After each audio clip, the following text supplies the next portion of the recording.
Hello, my miracles. It is another episode of Coffee and Crime. Grab your coffee. We're gonna talk some crime. Let's just jump right into it. In Cheshire, Connecticut, the year was 2007, July 23rd, around 9:21 a.m. in the morning, a bank manager called the police to tell them that there was a 48-year-old woman named Jennifer Pettit at the counter. Jennifer walked in and proceeded to tell the teller that her husband, herself, her two daughters, Haley and Michaela, were being held hostage at their home.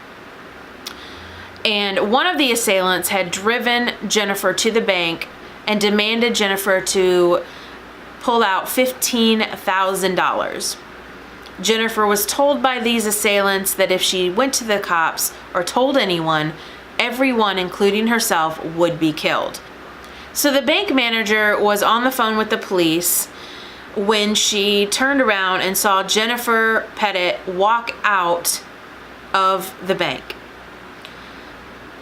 So the police assessed the situation, found the location of the home where everyone was being held, and then they set up a vehicle perimeter around the home without making their presence known to the assailants inside the home. So within that time of them assessing the situation, close to an hour, the women victims were all raped. At approximately 10:30 a.m., the officers saw two male suspects exit the home, which had begun to start to be engulfed in flames. The two men stole the Pettit family car, then rammed a police officer's car trying to get away. About a block away they were caught, thankfully. So the two assailants were 26-year-old Joshua K. The reason why I am not saying his last name because I cannot pronounce it, and 44-year-old Stephen Hayes. I want to tell you something that is very unsettling and very disturbing for me and probably a lot of other people. This was random. Why do I say this was random? It was stated that Joshua and Stephen picked out Jennifer and 11-year-old Michaela in a grocery store and followed them home Sunday night, July 22nd, the night before all of this occurred. That's very unsettling to be going about your business and not knowing people are watching you that are just absolutely horrible people. So Joshua and Stephen later said they had just planned to rob the home. While entering the home, they found William Pettit asleep on a couch on the porch. Joshua, for some reason, took a baseball bat he found in the yard and repeatedly hit William Pettit over the head. He then tied him up at gunpoint in the basement. They then proceeded to bind Jennifer, the mother, Haley and Michaela, the daughters, up in each of their own rooms. Robbing the home, Joshua and Stephen were not satisfied until they found a banknote that showed an available balance. Stephen then went to the gas station with two empty cans they had found in the home and filled the cans with $10 worth of gasoline. And this was shown on a camera at the Shell station.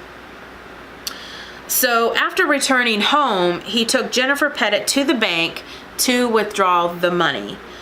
What happened after Jennifer and returned to the home was completely unimaginable. Stephen Hayes strangled Jennifer after he had raped her. Then the two assailants doused the home and the victims. Haley and Michaela were still bound to their beds with pillowcases over their heads. They doused everybody, like I said, in gasoline, started a fire, then fled, and of course, thank goodness, shortly were caught. So Jennifer's cause of death was strangulation. The two daughters, Haley and Michaela, died of smoke inhalation. So they were basically tied to their beds, helpless, when this fire engulfed everything. And I can't even imagine that. It absolutely horrific. It took 4 hours for the jury to reach a guilty verdict for Stephen Hayes. Now, a fact about this, which is I had no idea, was for the first time in Connecticut state history, the judicial branch offered post-traumatic stress assistance due to the disturbing images and grisly testimony. The jury then gave Stephen Hayes the death penalty, which made him smile. He wanted the death penalty. He was quoted as saying that he lives with this nightmare every day and he just wants to die and get it over with. However, in August 2015, the state abolished the death penalty and his sentence was turned into a life sentence. Joshua K. was also found guilty and the jury recommended the death penalty as well. And again, as with Stephen Hayes, his sentence now is a life sentence. So the information that I came across in my research was from, of course, Wikipedia. HBO had a documentary called The Cheshire Murders, and a little bit on YouTube. But I did rely heavily on the HBO documentary because they do such a fantastic job. And there are a few questions that came up during this documentary that I wanted to share with you. So the few questions that I have, the first one is, why didn't the bank manager delay the exchange of money while she was on the phone with the police, going to Jennifer and saying, I'm on the phone with the police, and waiting, and maybe the police would get there and arrest Stephen Hayes, and then they could speed over to the home and rescue everyone else. So that was a big question in my mind. Why was she allowed to leave? I don't get it. For me personally, I would have tried to delay it until the police got there and tried to save these people's lives. So why did the police wait an hour and a half before going into the house? It was said that some of the police officers could hear the girls screaming. Also on the documentary, Jennifer had no blinds up in her home, so could they have seen what was going on inside and rushed in instead of waiting outside for an hour and a half and then having the suspects come out and the house just catch on fire? Why did they wait?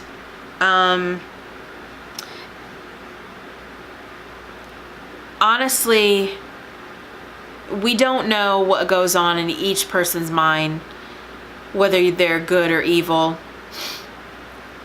Could this have been prevented? Could it have been stopped at the bank? I think this could have been prevented. And there were mistakes in this case, and it is heartbreaking to know. And I guess you could call it the light at the end of the tunnel was William Pettit survived. He tried to find help at the next door neighbor, and the next door neighbor actually could not recognize him because he was so beat up and bloody. And I can't imagine how a father and a husband would feel with the guilt. On the documentary, he spoke to his sister-in-law saying that, what if I had went the other way and tried to rescue them? This is a what if kind of horrific crime. So I hope you guys enjoyed this episode of Coffee and Crime. If you are new to my channel, click the subscribe button, watch a miracle happen. I am Miracle Girl. Click the notification bell. If you are not new and a current subscriber, click that like button, comment down below anything you want to. And if you have an idea for a Coffee and Crime episode, comment down below. I would love to hear from you guys. And that is it. Goodbye. I love you. See you later.